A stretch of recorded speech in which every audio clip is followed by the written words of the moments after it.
ए ज्ञानी गुणी मंडली विजय हेबे बोली महापुरुष लिखिछन केतेबेले जेतेबेले कलिकी अवतार हेतिबे नीलाचल आंबे छाड़िबो नर देह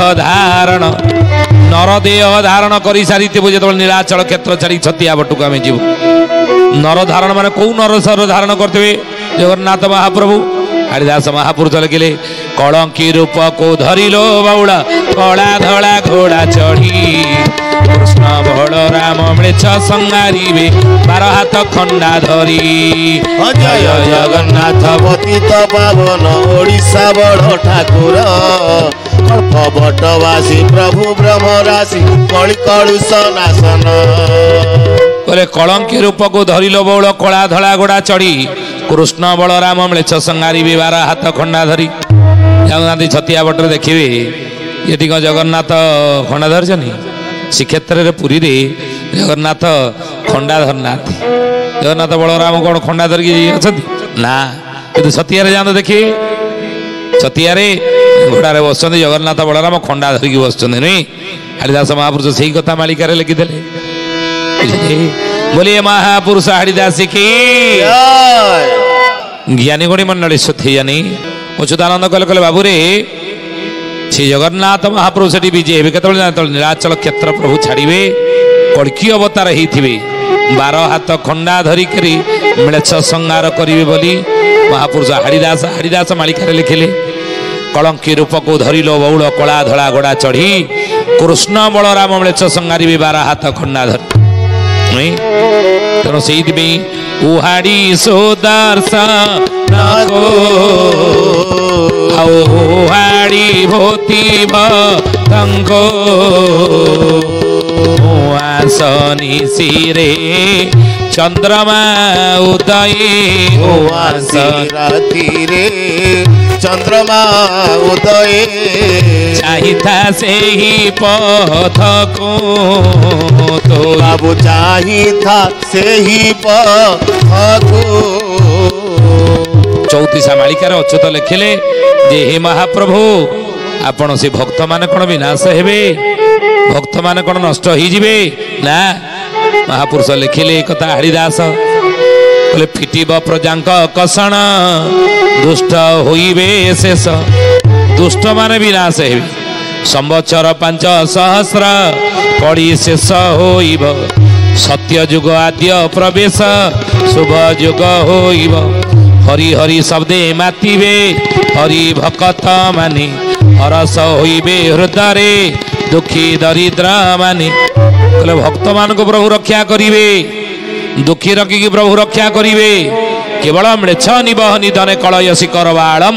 धूमकेतुमी बक्षिम विकरालम केशव ध्रुत कड़िकी शरीर जय जगदीश हरि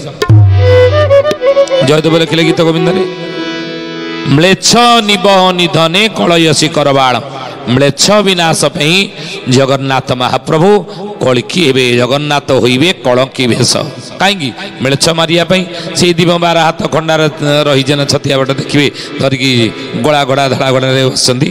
नहीं कि 12 हाथिया खंडा कौन तार तत्व अच्छी ज्ञानास्त्र ज्ञान रस्त द्वारा अज्ञान अंधकार दूरीभूत करेंगे तेणु हे ज्ञानी गुणी मंडली से जानी उहाड़ी सुदर्शन को हे प्रभु आपण सुदर्शन को उहाड़ कर रखी था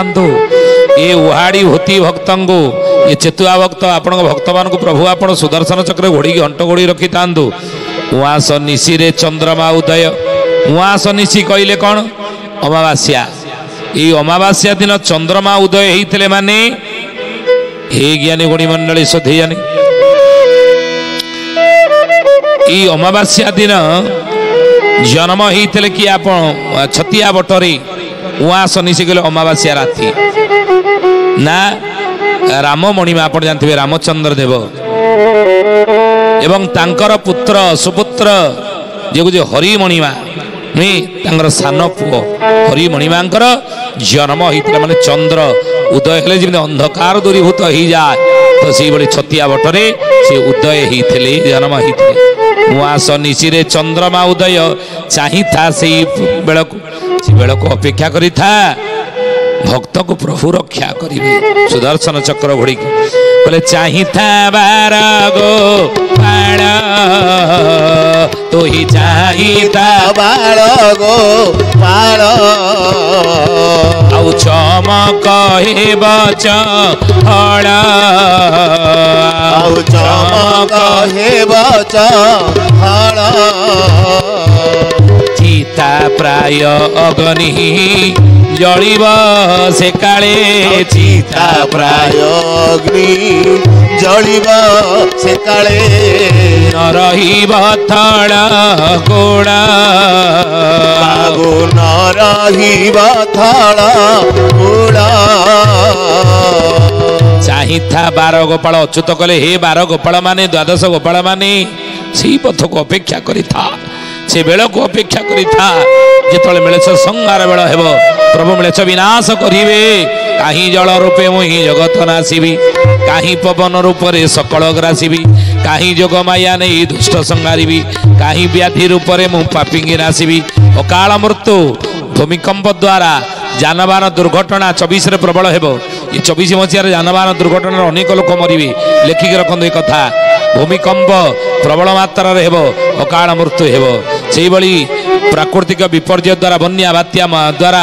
अनेक धन जीवन नष्ट हेबो अकाल मृत्यु हेबो एवं रोग व्याधि द्वारा अकाल मृत्यु संसार जोरे व्यापीबो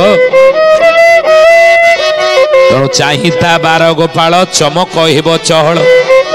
ये चहल पड़ीज संसार जो से जन्म होते यही लीला सब कलिजुग घटव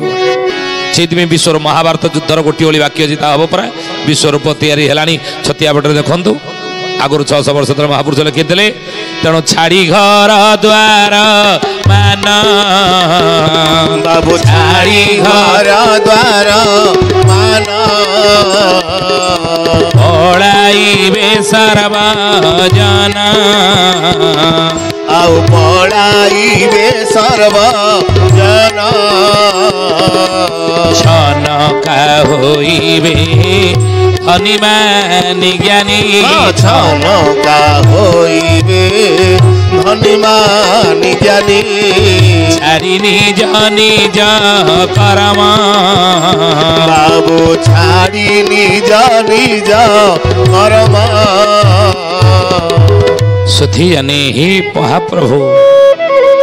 आपद विपद संकट आमको सुदर्शन आढ़ुआल करी भक्त मान को सुरक्षा दियंतु आमको सुरक्षा दियंतु प्रभु ये घोर आपद संकट नहीं ये कथा भक्त भगवान निकट रे ई प्रार्थना करी आम समस्त कर्तव्य ये प्रभु निकट जनान करंतु घोर संकट रक्षा पाइबा तेणु छतिया बटरे ई समय रे प्रभु दिने विराजमान करिवे